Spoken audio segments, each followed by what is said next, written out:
Hey guys, welcome back. ഈ കാണുന്ന ആളുകളൊക്കെ ഒന്ന് ഹെഡ്ഫോൺ വെച്ച് ശ്രദ്ധിച്ച് കേൾക്കാനായിട്ട് ശ്രമിക്കുക കേട്ടോ. ഞാൻ പറയുന്ന കാര്യങ്ങൾ 5 പോയിൻറ്റ്സാണ് പറയുന്നത്. 5 സ്വഭാവ രീതികളാട്ടോ പറയുന്നത്, ബിഹേവിയേഴ്സ്. അതിലൂടെ നിങ്ങൾക്ക് 100% മനസ്സിലാക്കാനായിട്ട് പറ്റും അവർ നമ്മളെ സ്നേഹിക്കുന്നത് സിൻസിയറാണെന്ന്. വളരെയധികം റിസർച്ച് ചെയ്തിട്ട് വളരെ അത്യാവശ്യമുള്ള ഇമ്പോർട്ടൻ്റ് ആയിട്ട് നിങ്ങൾ മനസ്സിലാക്കിയിരിക്കേണ്ട കാര്യങ്ങളാണ് ഞാൻ ഈ വീഡിയോ പറയുന്നത്. ഈ 5 സ്വഭാവങ്ങൾ നിങ്ങൾ പാർട്ട്ണർക്ക് ഉണ്ടെങ്കിൽ ഉറപ്പായിട്ട് നിങ്ങൾ അവരെ വിട്ട് കളയാതിരിക്കുക. ഷുവറായിട്ട് നിങ്ങൾ അവരെ വിടരുത്. എന്ത് പ്രശ്നം വന്നാലും അവരെ മാക്സിമം ഹോൾഡ് ചെയ്യാനായിട്ട് നോക്കണം കേട്ടോ. അത്രക്കും എന്താ പറയുക, മാജിക്കലായിട്ടുള്ള കുറച്ച് കാര്യങ്ങളാണ് പറയാൻ വേണ്ടി പോകുന്നത്. ഇമ്പോർട്ടൻ്റ് ആണ്, 5ഉം ഇമ്പോർട്ടൻ്റ് ആണ്. കൃത്യമായിട്ട് ശ്രദ്ധിച്ച് കേൾക്കാനായിട്ട് ശ്രമിക്കുക. നിങ്ങളുടെ പാർട്ട്ണർക്ക് ഇതുണ്ടോ ഇല്ലയോ, ഇത് കാര്യങ്ങളൊക്കെ ഉണ്ടോ, എല്ലാ കാര്യങ്ങളും താഴെ കമൻറ്റ് ചെയ്യണം കേട്ടോ. എന്നാലാണ് എനിക്കും കുറച്ചുകൂടെ അതൊരു വായിക്കുമ്പോൾ ഒരു സന്തോഷമൊക്കെ കിട്ടുള്ളൂ. സോ നമുക്ക് വീട്ടിലോട്ട് പോകാം. നമ്പർ 1 എന്ന് പറയുന്നത് അപ്ഡേറ്റ് ചെയ്യാൻ നോക്കുക. അതായത് അവരും അപ്ഡേറ്റ് ആവും, അതേപോലെ തന്നെ നമ്മളെയും അവർ അപ്ഡേറ്റ് ചെയ്യാനായിട്ട് ശ്രമിക്കും.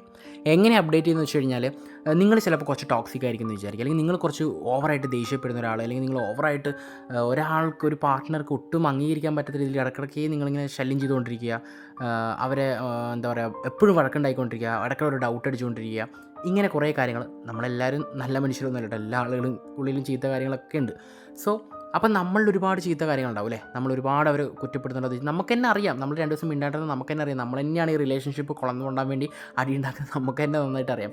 പക്ഷേ അവർ നമ്മളെ വിട്ടു പോവാതെ നമ്മൾ അപ്ഡേറ്റ് ചെയ്യാനായിട്ട് ശ്രമിക്കുക. ഒരു വഴക്കൊക്കെ ഉണ്ടാക്കിയിട്ടാണെങ്കിലും നമ്മുടെ കുറ്റങ്ങൾ പറഞ്ഞു തന്ന്, അങ്ങനെ ചെയ്യരുത്, നീ ഇങ്ങനെ നിൽക്ക്, നീ ഇങ്ങനെ ആവരുത്. കാരണം അവർക്ക് ഒരിക്കലും നിങ്ങൾ വിട്ട് പോകണമെന്നുണ്ടാവില്ല. സീരിയസ് ആയിട്ട് അല്ലാത്തൊരാളാണെങ്കിൽ എന്താ ചെയ്യുക, എനിക്ക് നിന്നെ സഹിക്കാനൊന്നും പറ്റത്തില്ല, നിന്ന് പോയെന്നൊക്കെ പറഞ്ഞ് അപ്പം തന്നെ ബ്ലോക്ക് ഇടും, അങ്ങ് ഒഴിവാക്കും. കാരണം അവർക്ക് സഹിക്കാൻ പറ്റുന്നില്ല. കാരണം നമ്മൾ സ്നേഹിക്കുന്നൊരു പാർട്ട്ണറെ നമ്മൾ സഹിക്കുന്നതിനുപരി നമ്മൾ അവരെ നന്നാക്കാനായിട്ട് ശ്രമിക്കും. അതെന്തുകൊണ്ടാണ്? നമ്മുടെ ഉള്ളിൽ സത്യസന്ധമായിട്ടുള്ള സ്നേഹമുള്ളതുകൊണ്ടാണ്. സത്യസന്ധമായിട്ടുള്ള സ്നേഹമുള്ള ഒരാൾക്കും നമ്മൾ വിട്ടുപോകാനായിട്ട് പറ്റില്ല. അവർ മാക്സിമം നമ്മുടെ ഉള്ളിൽ തെറ്റുകളും കുറ്റങ്ങളും ഒക്കെ ഉണ്ടെങ്കിൽ അവർ പൊരുത്തപ്പെട്ട് ക്ഷമിച്ച് അത് സോർട്ട് ഔട്ട് ചെയ്ത്, അത് സോൾവ് ചെയ്ത് നമ്മൾ ഏറ്റവും ബെറ്റർ പേഴ്സണാക്കി മാറ്റാനായിട്ട് ശ്രമിക്കും. അതാണ് ഒരു റിലേഷൻഷിപ്പിൽ ഏറ്റവും ഇമ്പോർട്ടൻ്റ് ആയിട്ടുള്ളൊരു കാര്യം. ഇനി നമുക്ക് രണ്ടാമത്തെ കാര്യം നോക്കാം. നമ്പർ 2, ബ്രേക്കപ്പ് എന്ന് പറഞ്ഞുകൊണ്ടിരിക്കുക. അതായത് ബ്രേക്കപ്പ്, ഇത് നിർത്താം, ഇതെന്നെക്കൊണ്ട് പറ്റൂല, ഇത് കണ്ടിന്യൂ ചെയ്യാൻ പറ്റില്ലെന്ന് പറഞ്ഞാൽ നല്ല വഴക്കുകളുണ്ടാവും. നല്ല വഴക്കുകളുണ്ടായിട്ട് ഇത് നിർത്താം, ഇത് ഇവിടെ വെച്ച് സ്റ്റോപ്പ് ചെയ്യാൻ, അങ്ങോട്ടേക്ക് നമ്മൾ കണ്ടിന്യൂ ചെയ്യുന്നില്ല, ഇത് നിർത്തുക, ഇത് സെറ്റാവില്ല, എൻ്റെ വൈബ് വേറെയാണ്, നിൻ്റെ വൈബ് വേറെയാണെന്നൊക്കെ പറഞ്ഞിട്ട് നിർത്താമെന്നുള്ള ലെവലിൽ എത്തിയിട്ട് ആ വഴക്ക് അങ്ങനെ കണ്ടിന്യൂ ചെയ്തിട്ട് അത് സോൾവ് ചെയ്തിട്ടെത്തുന്ന ചില വഴക്കുകളുണ്ടാവും. വളരെ റൂഡായിട്ടുള്ള വഴക്കുകളൊക്കെ ആയിരിക്കും. ഇത് കണ്ടിന്യൂ പറ്റാത്തതുകൊണ്ട് നിങ്ങളുടെ കുറ്റങ്ങളും അവരെ കുറ്റങ്ങളും എല്ലാം എടുത്തെടുത്ത് പറഞ്ഞ് ഇത് നിർത്താമെന്ന് പറഞ്ഞ് നിർത്താതെ നമ്മൾ രണ്ടുപേരും പരസ്പരം ചിലപ്പോൾ നിങ്ങൾ കരയും, അല്ലെങ്കിൽ അവർ കരയും, അങ്ങനെ കരഞ്ഞിട്ടൊക്കെ ഇത് സോൾവ് ചെയ്ത് ഇനി എങ്ങനെ ഉണ്ടാവണമെന്ന് വെച്ചാൽ കൂടുതൽ ബെറ്റർ ആവുക. ചിലപ്പോൾ ഒരു ന്യൂ സ്റ്റാർട്ടിങ് ഒക്കെ പോലെ അങ്ങനെ സ്റ്റാർട്ട് ചെയ്യാൻ ചിലർ ശ്രമിക്കും. അങ്ങനെ നിങ്ങളുടെ പാർട്ട്ണർക്ക് ഉണ്ടെങ്കിൽ വിട്ട് കളയാതിരിക്കുക. കാരണം സ്വാഭാവികമായിട്ടും നമ്മളൊരു സീരിയസ് റിലേഷൻഷിപ്പ് പോലും വഴക്കുണ്ടാക്കിയിട്ട് നിർത്താനായിട്ട് ശ്രമിക്കും. റിലേഷൻഷിപ്പ് മനസ്സുകൊണ്ട് തന്നെ ഒഴിവാക്കാനായിട്ട് ശ്രമിക്കും. ഇവർ കൂടുതലും ഇങ്ങനെ വഴക്കുണ്ടാക്കുന്നത് പോലും, അല്ലെങ്കിൽ ഇങ്ങനത്തെ ഒരു ബ്രേക്കപ്പ് എന്ന് പറഞ്ഞ വേർഡൊക്കെ പറഞ്ഞിട്ടുള്ളൊരു അടി ഉണ്ടാകുന്നത് പോലും അവരുള്ളിൽ ഇത് മനസ്സുകൊണ്ട് ഇത് ഒഴിവാക്കണം എന്നില്ല. ഈ വഴക്കുണ്ടായിട്ടെങ്കിലും അവരുടെ ഉള്ളിലെ നിങ്ങളുടെ ഉള്ളിലെ സ്നേഹം പുറത്തോട്ട് വരട്ടെ. ഇതൊരു ബെറ്ററായിട്ട് അപ്ഡേറ്റ്, ഞാൻ ഫസ്റ്റ് പറഞ്ഞ പോയിന്റ്, ബെറ്ററായിട്ട് ഒന്ന് അപ്ഡേറ്റഡ് ആയിട്ട് മുമ്പോട്ട് പോകാൻ വേണ്ടിയിട്ട് ട്രൈ ചെയ്യുന്ന ഒരു രീതി കൂടിയാണ് ഇപ്പം ഞാനിപ്പോൾ ഈ പറഞ്ഞ ഈ ഒരു കാര്യം. ഇത് നിങ്ങളുടെ പാർട്ട്ണർക്ക് ഉണ്ടോ എന്ന് നിങ്ങൾ നന്നായിട്ട് നോക്കുക. ഇത് 1-2 തവണ ആയിരിക്കില്ല, ഒരുപാട് തവണ ഈ സെയിം സാധനം വരും. 1-2 തവണ ആയിരിക്കില്ല. ഇനി ഇങ്ങനെ ഉണ്ടായിക്കഴിഞ്ഞാൽ ഞാൻ നിർത്തുമെന്നൊക്കെ പറഞ്ഞ് അങ്ങനെ കൊണ്ടുപോകും. ഓക്കെ, അങ്ങനെ കൊണ്ടുപോകും.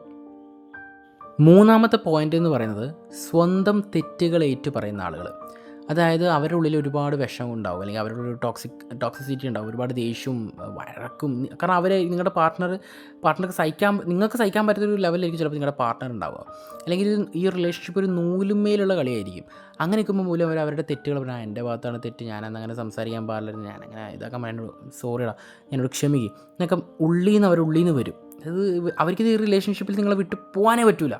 പക്ഷേ അവരുടെ ഉള്ളിൽ ഒരുപാട് കാര്യങ്ങളുണ്ടാവും. റിലേഷൻഷിപ്പിൽ സംഭവിക്കാൻ പറ്റാത്ത പല ദേഷ്യപ്പെടലും തെറി വിളിക്കലും ഒക്കെ ഉണ്ടായിട്ടുണ്ടാവും അവരുടെ ഭാഗത്തുനിന്ന്. പക്ഷേ അവരത് പിന്നീട് ഇനി ഇങ്ങനെ ഉണ്ടാവില്ലടാ, ഞാൻ എൻ്റെ ഭാഗത്തുനിന്ന് ഉണ്ടായതാണ്, പിന്നെ അവർ ഉണ്ടാവാതിരിക്കാനുള്ള എല്ലാ വഴികളും നോക്കൂ കേട്ടോ. അതാണ് മെയിൻ പോയിൻറ്റ്. ഒരു റിലേഷൻഷിപ്പിൽ അവരൊരു പ്രോമിസ് ചെയ്യുന്ന പോലെ പ്രോമിസ് ഇനി ഉണ്ടാവില്ലടാ, നമുക്ക് ശ്രദ്ധിച്ച് പോകാം, ഞാൻ എന്നൊന്ന് പറഞ്ഞ് മനസ്സിലാക്കുന്നത്, എനിക്ക് നീലാണ്ട് പറ്റത്തില്ലല്ലോ, എനിക്ക് അറിയാലോ എന്നൊക്കെ പറഞ്ഞ് അവരുടെ ഉള്ളിലുള്ള തെറ്റുകളൊക്കെ ഏറ്റു പറഞ്ഞ്, അല്ലെങ്കിൽ ഉള്ളിലുള്ള തെറ്റുകളൊക്കെ ഇതാക്കി ഒരു എന്താ പറയുക, ഒരു മാനസാന്തരപ്പെടുന്നതൊക്കെ പറയുന്നില്ലേ, അത് കുമ്പസരിക്കുക എന്നൊക്കെ പറയുന്നതല്ലേ, അതേപോലെ അവരുടെ തെറ്റുകളൊക്കെ പറഞ്ഞ് ഈ റിലേഷൻഷിപ്പിൽ ഞാനിങ്ങനെ ഒന്നും വഴക്കുണ്ടാക്കില്ല, അല്ലെങ്കിൽ ഇങ്ങനെ കാര്യങ്ങളൊന്നും ചെയ്യില്ല എന്നൊക്കെ പറഞ്ഞിട്ട് അവർ ഒരു ഏറ്റു പറഞ്ഞിട്ട് മുമ്പോട്ട് പോകുന്ന ഒരു സ്വഭാവമുള്ള ആളുകളായിരിക്കും. അങ്ങനെയുള്ള ആളുകളാണോ നിങ്ങളുടെ പാർട്ട്ണറെന്ന് നിങ്ങൾ നോക്കാം. നമ്പർ 4, നാലാമത്തെ പോയിൻ്റ് വളരെ ഇമ്പോർട്ടൻ്റ് ആയിട്ടുള്ളൊരു പോയിൻ്റ് ആട്ടോ. ശ്രദ്ധിച്ച് കേൾക്കുക. നമ്മളെ വളരെയധികം ശ്രദ്ധിച്ച് കെയർ ചെയ്ത് കൊണ്ട് നടക്കുന്ന ആൾക്കാർ. അത് നമ്മൾ വളരെ ശ്രദ്ധിക്കും. നമ്മൾ എവിടെ പോയി കഴിഞ്ഞാലും ഒരിക്കലും ഒരു കലിപ്പൻ കാന്താരി മൈൻഡിലല്ല കേട്ടോ പറയുന്നത്. നമ്മൾ പോകുമ്പോഴൊക്കെ ഇവിടെ സേഫല്ലേ, കഴിച്ചോ, നീ ഇറങ്ങിയോ, എത്തിയോ കറക്റ്റായിട്ട്, ക്ഷീണമൊന്നുമില്ലല്ലോ, വയ്യാണ്ടൊന്നുമില്ലല്ലോ, ഓക്കെ അല്ലേ എന്നൊക്കെ പറഞ്ഞാൽ നമുക്ക് ഒരു പ്രത്യേക കെയർ തരും. പക്ഷേ സത്യം പറഞ്ഞാൽ അത് ബ്രേക്കപ്പൊക്കെ ആയിട്ട് ഇല്ലാണ്ടിരിക്കുമ്പോൾ നമുക്ക് ശരിക്കും വിഷമം കേട്ടോ. നമ്മൾ കൂടുതലായിട്ട് ഒരാൾ നമ്മളെ കെയർ ചെയ്യുക എന്ന് പറയുന്നത് വലിയ കാര്യം തന്നെയാണ്. നീ എത്തിയോ, നീ എന്നാൽ എത്തിയിട്ടില്ല, എന്നാൽ വീട്ടിലെത്തി കഴിഞ്ഞാൽ നീ വിളിക്കുക അല്ലെങ്കിൽ മെസ്സേജ് അയക്കുക എന്ന് പറയുന്ന ഒരാളുള്ളത് വളരെ ഇമ്പോർട്ടൻ്റ് ആയിട്ടുള്ളൊരു കാര്യമാണ്. നീ പോയിക്കോ, ഞാൻ എന്നാൽ പോയിട്ട് വാ എന്ന് പറഞ്ഞ് ഒരൊറ്റ പോക്ക് പോയി കഴിഞ്ഞിട്ട് പിന്നെ അവരെ കാണണമെങ്കിൽ ചിലപ്പം കുറേ നാളുകളൊക്കെ കഴിയും, അല്ലെങ്കിൽ കുറേ സമയമൊക്കെ കഴിയും, ചിലപ്പോൾ പിറ്റേ ദിവസമൊക്കെ ആയിരിക്കും വരുന്നത്. നിങ്ങൾ പോയിട്ടുള്ള കാര്യം എന്തായെന്ന് പോലും അവർ ചോദിക്കില്ല. അതായത് നിങ്ങളെ വളരെ ശ്രദ്ധിക്കുകയും കെയർ ചെയ്യുന്നുള്ളൊരു സ്വഭാവം ഉണ്ടാവും. നിങ്ങൾ പുറത്ത് പോയി കഴിഞ്ഞാൽ എന്താ ചെയ്യുന്നത്, എവിടെ എത്തി, കഴിച്ചോ, വീട്ടിലെത്തിയോ, എന്നാൽ വീട്ടിലെത്തിയ മെസ്സേജ്, വീട്ടിലെത്തി വിളിക്കുന്നൊക്കെ പറയുന്നു, വീട്ടിലെത്തിയോ എന്ന് ചോദിച്ചിട്ട് മെസ്സേജ് അയക്കുന്നു, എത്ര മണിക്ക് എത്തും എന്ന് ചോദിക്കുന്നു, അവർ 10 മണിയാണെന്നൊക്കെ ഞാൻ 10 മണിക്ക് മെസ്സേജ് അയക്കാം. അപ്പോൾ അവർ ഒരു 10-10:30 ആകുമ്പോൾ എത്തിയോ, സേഫ് അല്ലേ, നീ കുളിച്ചോ, കിടക്കുന്നില്ല, എന്ന് ഉറങ്ങിക്കോ, കുഴപ്പമൊന്നുമില്ല. അത് ജസ്റ്റ് കുറച്ച് ചാറ്റൊക്കെ ചിലപ്പോൾ ഉണ്ടാവുള്ളായിരിക്കും. പക്ഷേ വളരെയധികം നിങ്ങളെ ശ്രദ്ധിക്കുകയും അതേപോലെ കെയർ ചെയ്യുകയും ചെയ്യുന്ന ആളുകൾ. ഓക്കെ, സോ അതേപോലെ തന്നെയാണ് ഈ ശ്രദ്ധിക്കുക എന്ന് പറയുമ്പോൾ എൻ്റെ കൂടത്തിൽ പറയേണ്ട ഒരു കാര്യമാണ്. റിലേഷൻഷിപ്പ് ഒരു 2 വർഷമാണെങ്കിൽ ഒരു 3 വർഷമൊക്കെ ആയിട്ടുണ്ടെങ്കിൽ തന്നെ ഇവർക്ക് സ്റ്റാർട്ടിങ്ങിലുള്ള എല്ലാ കാര്യങ്ങളും ഈ റിലേഷൻഷിപ്പിൽ ഒരു മൂവി പോലെ തന്നെ അവർക്ക് പറയാനായിട്ട് പറ്റും. നിങ്ങൾ ചുമ്മാ നിങ്ങളുടെ റിലേഷൻഷിപ്പിൽ പാർട്ട്ണർ നിങ്ങൾ പോയിട്ട് ചോദിക്കുക, ഈ റിലേഷൻഷിപ്പിൽ എങ്ങനെയാണ് പറഞ്ഞാൽ നമ്മൾ തുടങ്ങിയത്, ഇങ്ങനെയൊക്കെയുള്ള കാര്യങ്ങളൊക്കെ അവർ കൃത്യമായിട്ട് ഓർത്ത് പല പോയിൻറ്റുകളും പറയുന്നു, പല കാര്യങ്ങളും പറയുന്നു എന്നുണ്ടെങ്കിൽ അതൊരു സീരിയസ് റിലേഷൻഷിപ്പിൻ്റെ അടയാളമാണ്. നിങ്ങളെ ശ്രദ്ധിക്കുന്നു എന്നുള്ളതാണ് ഇതിലെ പ്രധാനപ്പെട്ട പോയിൻ്റ്. ഓക്കെ, 5ാമത്തെ പോയിൻ്റാണ് സമാധാനിപ്പിക്കുക എന്ന് പറയും. അത് കുറച്ചുകൂടെ ഡീറ്റെയിൽ ആയിട്ട് പറയേണ്ട ഒരു സാധനം കേട്ടോ. സമാധാനിപ്പിക്കുക എന്ന് പറയുന്നത് കുറേ ആളുകൾ പറയുന്നുണ്ട്, ഏതൊരാൾക്കും പറ്റുന്ന സാധനമല്ലേ, നീ ഒന്ന് ഓക്കെ അല്ലേ, എന്നാൽ ഓക്കെ ആയിക്കോ, പേടിക്കാൻ ഞാനില്ലേ എന്നൊക്കെ ഏതൊരാൾക്കും പറയാൻ പറ്റില്ലെന്ന്.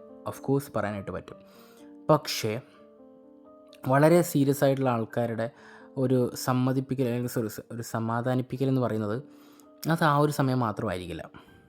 ഓക്കെ, അത് നിങ്ങൾ രാത്രി നിങ്ങൾ ഓക്കെ അല്ല എന്ന് വിചാരിക്കുക, നിങ്ങളെന്തോ വീട്ടിലെ ഫാമിലി ഇഷ്യൂ അല്ലെങ്കിൽ ഫിനാൻഷ്യൽ ഇഷ്യൂ ഒക്കെ കൊണ്ട് നിങ്ങൾ തളർന്നിരിക്കുകയാണെങ്കിൽ രാത്രി നിങ്ങളോട് കുറച്ച് സംസാരിച്ച് ഓക്കെ അല്ലേ എന്ന് കിടന്നൊന്നും ആലോചിക്കേണ്ട. സംസാരിച്ചുകൊണ്ടിരുന്ന എനിക്ക് വിഷമം കൂടിക്കൊണ്ടിരിക്കുന്നത്, എനിക്ക് ചിന്തിച്ചുകൊണ്ടിരിക്കും, പെട്ടെന്ന് കണ്ണടച്ച് കിടക്കുന്നൊക്കെ പറഞ്ഞിട്ട് നെറ്റൊക്കെ ഓഫാക്കി വെച്ച് കിടക്കുന്ന പറഞ്ഞ് നിങ്ങൾ കിടത്തി ഉറക്കി. അത് കഴിഞ്ഞ് പിറ്റേ ദിവസം രാവിലെ നിങ്ങൾ എണീറ്റ് കഴിഞ്ഞാൽ നീ ഓക്കെ അല്ലേ, ഇതൊക്കെ ആലോചിച്ച് വിഷമിക്കേണ്ട കാര്യമൊന്നുമില്ല എന്ന് പറയുന്നു. അതുപോലെ തന്നെ നിങ്ങൾക്ക് ഇൻസ്റ്റാഗ്രാമിലൊക്കെ സ്റ്റാറ്റസോ അല്ലെങ്കിൽ റീൽ നിങ്ങൾക്കും നിങ്ങളുടെ ലൈഫിൽ കണക്റ്റബിൾ ആവുന്ന മോട്ടിവേറ്റഡ് ആവാൻ പറ്റുന്ന രീതിയിലുള്ള കോട്ടുകളോ റീൽസുകളൊക്കെ അയച്ച് നിങ്ങളെ മാക്സിമം ഓരോ ദിവസവും നിങ്ങളെ ഓക്കെ ആക്കാനുള്ള ചില കാര്യങ്ങൾ അവർ ഓട്ടോമാറ്റിക്കലി അവരുടെ ഭാഗത്തു നിന്നുണ്ടാവും. കാരണം അവരെ ഏറ്റവും പ്രധാനപ്പെട്ട ഒരു പോയിൻ്റ് എന്താണെന്ന് വെച്ച് കഴിഞ്ഞാൽ, നിങ്ങൾ തളരുമ്പോൾ സെയിം അവരും തളരുന്നുണ്ട്. നിങ്ങൾക്ക് ഫിനാൻഷ്യൽ ഇഷ്യൂ വരുമ്പോൾ ആ മൈൻഡ് അവർ ചിന്തിക്കുന്നുണ്ട്. നിങ്ങളുടെ ഫാമിലി ഇഷ്യൂസ് വരുമ്പോൾ അത് അവരും ചിന്തിക്കുന്നുണ്ടാവും. ഇപ്പോൾ അവനും അല്ലെങ്കിൽ അവർക്ക് ഇത്ര വിഷമം ഉണ്ടാവില്ലേ എന്നൊക്കെ പറഞ്ഞിട്ട് നിങ്ങളുടെ കാര്യം തന്നെ എന്താ ഓക്കെ ആയോ, നീ ഓക്കെ അല്ലെന്നൊക്കെ പറഞ്ഞിട്ട് നമ്മൾ അതുപോലെ കെയർ ചെയ്യും. സമാധാനിപ്പിക്കുക എന്ന് പറയുന്നതിൽ നല്ല ഡിഫറൻസ് ഉണ്ട് കേട്ടോ. നമ്മളിപ്പോൾ ഒരു ഉദാഹരണത്തിന് ഒരു ഫ്രണ്ടിനോട് ഒരു 500 രൂപ കടം ചോദിച്ചു, അവൻ്റെ അടുത്ത് ഇല്ലെന്ന് അവൻ പറഞ്ഞാൽ എൻ്റെ അടുത്തൊന്നും ഇല്ലടാ, പൈസ ഒന്നും ഇല്ലെന്ന് പറഞ്ഞു. സ്വാഭാവികമാണ്, ഇത് മനുഷ്യരാണ്. പക്ഷേ പൈസ ഇല്ലെങ്കിലും സൗഹൃദത്തിനൊരു പ്രത്യേകതയുണ്ട്. ചിലപ്പോൾ അവർ ഞാൻ വേറെ ആരുടെ അടുത്ത് ചോദിച്ച് നോക്കാം, അതല്ലാന്നുണ്ടെങ്കിൽ പിറ്റേ ദിവസം കൂടെ നിങ്ങൾക്ക് ഫണ്ട് റെഡിയായിരുന്നു, എൻ്റെ അടുത്ത് ഇല്ലാത്തതുകൊണ്ടാട്ടോ ഞാൻ തരാണ്ടെന്ന് വിചാരിക്കില്ലേ, ഇങ്ങനെയും പറയും. ഇതിൽ രണ്ടാമത് പറയുന്ന ആൾക്കാരൊന്നും ചിന്തിച്ച് നോക്കിയാൽ അവർ നമ്മളെ പൈസ കൊണ്ടല്ല വിലയിരുത്തുന്നത് നമുക്ക് മനസ്സിലാക്കാം. ഇതേപോലെയാണ് റിലേഷൻഷിപ്പിലൊക്കെ ചില സംസാര രീതികൾ, ചില സ്വഭാവ രീതികളൊക്കെ വെച്ച് നമുക്ക് ഐഡൻറ്റിഫൈ ചെയ്യാനായിട്ട് പറ്റും. So thank you for watching my video. നിങ്ങൾക്ക് ഇനി എന്ത് വീഡിയോ വേണമെന്ന് താഴെ കമൻറ്റ് ചെയ്യുക, ഉറപ്പായിട്ടും ഞാൻ ചെയ്യുന്നതാണ്. സോ നാളത്തെ ഒരു നെക്സ്റ്റ് വീഡിയോ ഞാൻ ഇപ്പം തന്നെ പറഞ്ഞേക്കാം. നെക്സ്റ്റ് വീഡിയോ ഒരുപാട് പേര് കമൻറ്റ് ചെയ്തൊരു വീഡിയോ ആണ്. 1-2 പേരാണ് മെയിനായിട്ട് ഞാനത് കമൻറ്റ് ചെയ്ത് കണ്ടത്. അതായത് നമുക്ക് ഒരു റിലേഷൻഷിപ്പിൽ നമ്മുടെ പാർട്ട്ണറോട് നമുക്ക് എന്ത് ചോദിച്ചാൽ അവരെ ഉള്ളിലുള്ള സ്നേഹം മനസ്സിലാക്കാൻ പറ്റുന്നുള്ള കാര്യം ഒരുപാട് പേര് ചോദിച്ചൊരു വിഷയമാണ്. 1-2 പേരാണ് ഞാൻ മെയിനായിട്ട് നോട്ടീസ് ചെയ്തത്. കുറച്ച് ചോദ്യങ്ങൾ കൊണ്ട് അവരുടെ സീരിയസ് റിലേഷൻഷിപ്പാണ് നമുക്ക് മനസ്സിലാക്കാനായിട്ട് പറ്റുന്ന കുറച്ച് കാര്യങ്ങൾ നാളെ ഉണ്ടാവും. Take care and by.